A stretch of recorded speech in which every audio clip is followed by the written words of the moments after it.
Hello student, welcome to my channel Ajab Gajab English. और आज हम डिस्कस करने लगे हैं ग्रेड 11 सीबीएसई हॉर्नबिल बुक का एक पोयम। और पोयम का नाम है फादर टू सन और इसे लिखा है शिरली टाउसन ने।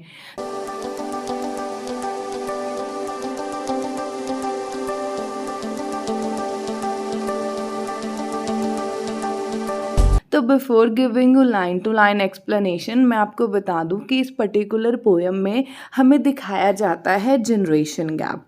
जो जनरेशन गैप है जो आजकल बहुत ज़्यादा ट्रेंडिंग में है, क्योंकि जो जनरेशन गैप की वजह से लोगों में कम्युनिकेशन नहीं हो पा रहा है। लोग जो फादर है वो अपनी दुनिया में है, जो चाइल्ड है वो अपनी दुनिया में है।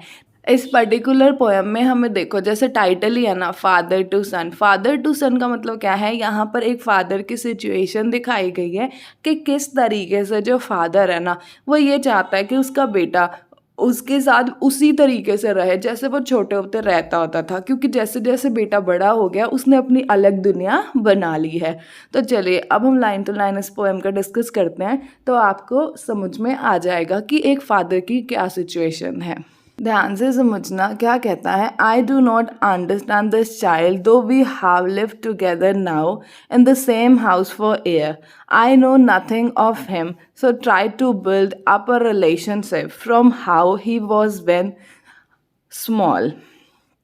अब ये देखो, ये टाई किल्ड वाली मैंने लाइन नहीं पढ़ी है क्योंकि ये हम आगे कंटिन्यू करेंगे। अब ध्यान से समझना।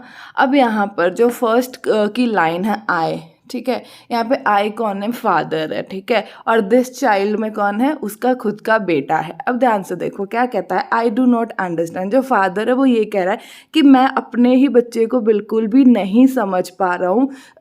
चाहे हम एक ही घर में क्यों नहीं रह रहे हैं, एक ही घर में हम कितने सालों से रहते हैं, लेकिन मैं अपने खुद के बेटे को नहीं समझ रहा हूँ। आई नो नथिंग ऑफ हिम, ठीक है, मुझे उसके बारे में कुछ नहीं पता कि मेरे बेटे की लाइक्स डिसलाइक्स क्या है। तो इस वजह से जो फादर है ना वो एक रिलेशनशिप बनाना चाहता है अपने बेटे के साथ, वैसा ही रिलेशनशिप बनाना चाहता है जैसा उसका और उसके चाइल्ड का छोटे होते था। मतलब क्या है यहाँ पर, ध्यान से समझो। जब एक छोटा बच्चा होता है तो वो अपने पेरेंट्स की हर बात को फॉलो करता है, ठीक है, वो उसके खेलने के लिए भी उसके फादर मदर चाहिए, कहीं जाना हो तब भी उसको उसके फादर मदर चाहिए। लेकिन जैसे जैसे बच्चा बड़ा होना शुरू हो जाता है, ठीक है, उसका सर्कल बन जाता है, फ्रेंड सर्कल बन जाता है, ठीक है ना, और उसके बाद क्या, वो अपनी दुनिया में चला जाता है। उसी पॉइंट पे जो फादर है ना, फादर को बस ये लग रहा होता है कि यार मेरा बेटा, ठीक है, जिसको मैंने पैदा किया, ठीक है, जो मेरी तरह मतलब है, देखने में मेरी तरह है, जो हमेशा मेरे साथ रहता था, ठीक है, जब वो स्मॉल होता था, तो मैं चाहता हूँ कि वैसा ही रिश्ता अब भी दोबारा से बन जाए, क्योंकि अब इतने साल हो गए, मतलब क्या कि मेरा बेटा बड़ा हो गया, ठीक है, हम लोग एक घर में रहते हैं, बट मुझे नहीं पता मेरे बेटे को क्या पसंद है और क्या नहीं पसंद है, मेरा बेटा क्या चाहता है और क्या नहीं चाहता है। तो ये फादर का पॉइंट ऑफ व्यू है, फादर की सिचुएशन है कि एक फादर जो है कितना हेल्पलेस फील कर रहा है जब उसका बेटा बड़ा हो गया है और उसने अलग अपनी दुनिया बसा ली है और अपने फादर से डिटैच हो चुका है, डिस्कनेक्टेड हो चुका है, एक घर में रहकर भी वो अजनबियों की तरह रह रहे हैं। तो ये जो फर्स्ट स्ट्रेंजर्स हमने पढ़ा उसमें यही चीज़ को एक्सप्लेन किया गया है। अब देखो आगे क्या कहता है। Yet have I killed the seed I spent or sworn it where the land is his and none of mine. We speak like strangers, there is no sign of understanding in the air. This child is built to my design, yet what he loves I cannot share. देखो इस particular stanza में ना जो father है वो अपने आप से क्वेश्चन पूछता है कि क्या जो मैंने बीज बोया था क्या उस बीज को मैंने ही काट दिया है क्या, क्योंकि आज जब वो बीज आज एक बहुत अच्छा क्रॉप बन गया, बहुत बड़ा हो गया, एक अच्छा ट्री बन गया है, तो मुझे ऐसा लगता है कि ना तो वो लैंड मेरी है और ना ही वो बीज मेरा है। इसका मतलब क्या हुआ, एक्चुअली यहाँ पे फादर ये कहना चाहता है ये जो बच्चा जो मेरा है, ठीक है, मेरा अंश है, ठीक है, तो आज ये बच्चा बड़ा हो गया है और ऐसा लगता है कि उसकी दुनिया में मेरी कोई जगह नहीं है, क्योंकि उसने एक अलग दुनिया बना ली है, ठीक है। उसके बाद देखो क्या कहता है, वी स्पीक लाइक स्ट्रेंजर्स, कि हम स्ट्रेंजर्स की तरह बात करते हैं और हमारे बीच कोई भी अंडरस्टैंडिंग नहीं है। मतलब क्या, जो फादर और सन है ठीक है, फादर और सन है, जब भी वो बात करते हैं तो ऐसा लगता है जैसे वो अजनबी हैं। ठीक है, क्यों? क्योंकि बच्चा बड़ा हो चुका है, उसने अपनी अलग दुनिया बना ली है। उसके बाद क्या कहते हैं फादर कि the child is built to my design, कि जो चाइल्ड है वो मेरे ही डिज़ाइन से बना है, मतलब मेरे जैसा ही है। ये देखो, जैसे आप इस पिक्चर में भी देख सकते हो कि फादर और सन बिल्कुल सेम लग, मतलब जो फिजिकल अपीयरेंस है ना बच्चे की, वो बिल्कुल अपने फादर की जैसी। ऐसे होता है ना, हम अपने मम्मी पापा की तरह दिखाई देते हैं ना, तो उसी चीज़ को यहाँ पे कहा गया है कि जो चाइल्ड है, ठीक है, वो मेरे डिज़ाइन की तरह ही है, बिल्कुल मेरे जैसा दिखता है, लेकिन वो उसे क्या पसंद है वो मैं आपको नहीं बता सकता। इसका मतलब क्या है, जो फादर है वो अपनी हेल्पलेसनेस हमें यहाँ पे दिखा रहा है कि जो मेरा बच्चा, जो बीज मैंने बोया था, ठीक है, जो बच्चा आज मैंने पैदा किया था, आज मुझे ऐसा लगता है कि उसकी दुनिया में मैं कहीं भी नहीं हूँ। ठीक है, हम जब बात करते हैं तो हम स्ट्रेंजर्स की तरह बात करते हैं, हमारे में कोई अंडरस्टैंडिंग नहीं है। ठीक है,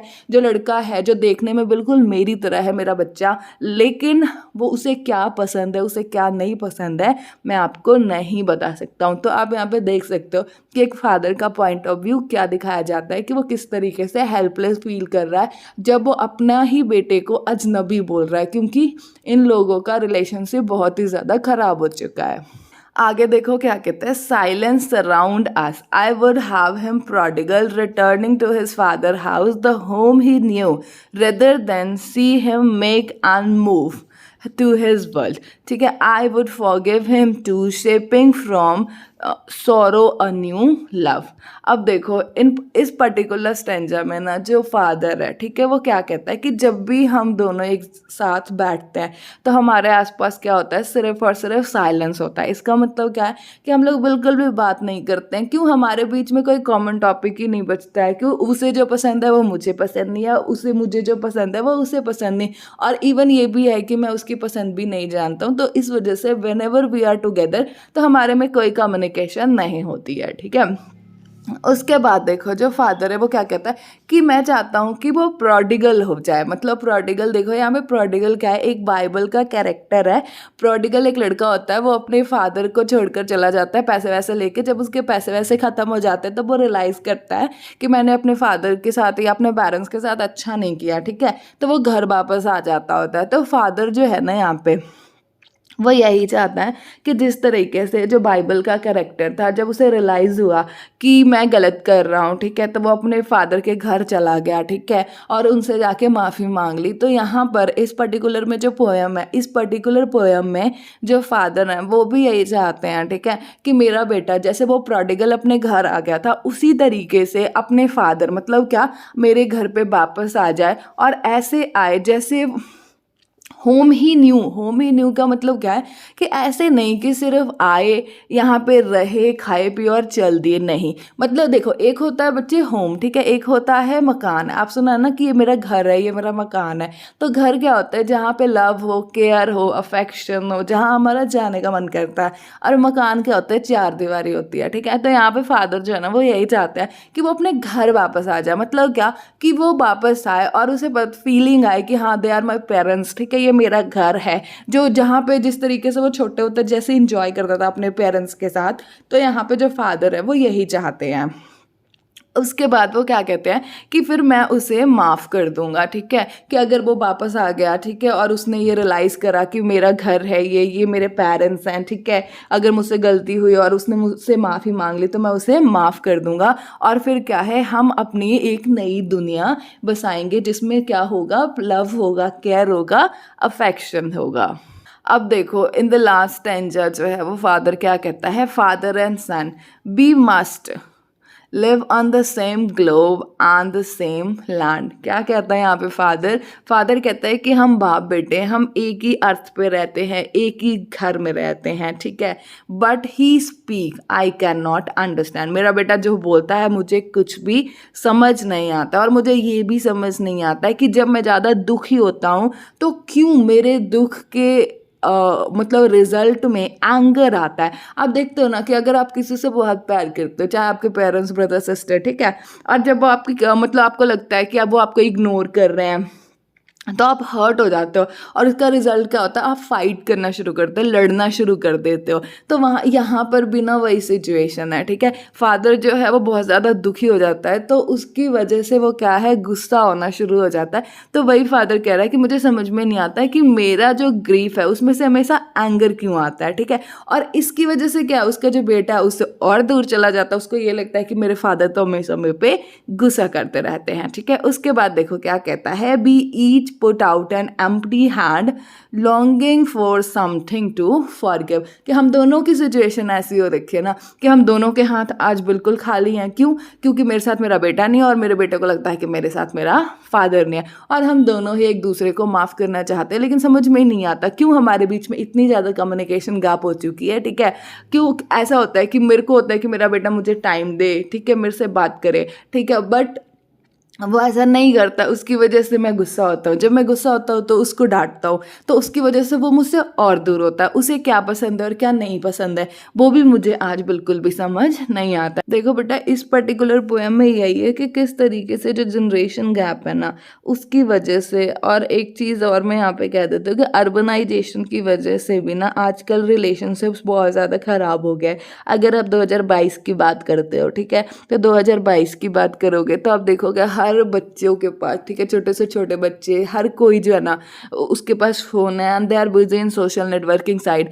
मैंने बहुत ऐसे लोग देखे हैं कि 6-7 लोग इकट्ठे बैठे होते हैं लेकिन वो आपस में बात नहीं कर रहे होते। वो सारे जो होते हैं ना वो फ़ोन पे लगे हुए होते हैं, ठीक है, कोई कहीं कोई कहीं कोई कहीं। तो इसका मतलब क्या होता है, आप उन लोगों को टाइम दे रहे होते हैं जो आपसे दूर है, बट जो आपके साथ बैठे आप उन्हें भूल जाते हो।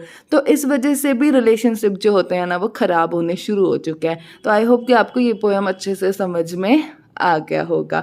अगर आपको लगे कि मेरे चैनल पे आकर आपका टाइम वेस्ट नहीं हुआ, यहाँ से आपने कुछ नया सीखा, तो मेरे चैनल को लाइक शेयर और सब्सक्राइब ज़रूर कीजिएगा। और एक बात मैं आपको ज़रूर कह दूँगी, कोई भी पोएम, सिर्फ पोएम चैप्टर्स या कुछ भी है ना, सिर्फ इसलिए मत पढ़ा करो कि हमने एग्जाम्स में नंबर लेने हैं। बल्कि अगर जैसे आप फादर टू सन पोएम पढ़ा तो आपने देखा कि एक फादर की क्या सिचुएशन है। तो यू आर अ चाइल्ड, आप सभी 11th के स्टूडेंट हो जो इस पोएम को आज पढ़ रहे हो, ठीक है।